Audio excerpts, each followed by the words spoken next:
ضمن اتفاق وتشكيل حكومة كردستان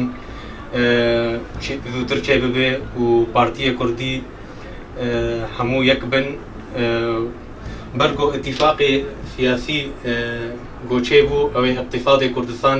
و زور بقوت ببه حکومت پیک بیت و حزبگان برجوندی تسکیل زبادی بنن بلاو حکومت پیک وینن بوی لباغاش قرصایی چه زیاتریان هبه ایش بو ناوچه دابراوکان و کردی پارچگانی دروی کردستان بکن وکو کرکوک و ناوچه دابراوکان هیوادارم ڕێک هیوادارم هەموو لایەنەکان برابچووکی بۆ یەکتری بکەن و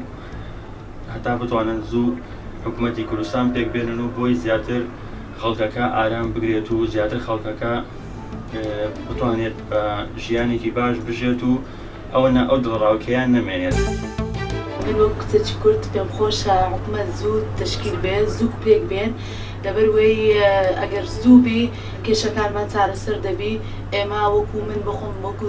خوێندکارێک دەرچوو کۆلێژم ئەگەر وا بێ حکوومەت زوو پێک بێ دامەزراندنمان دەبی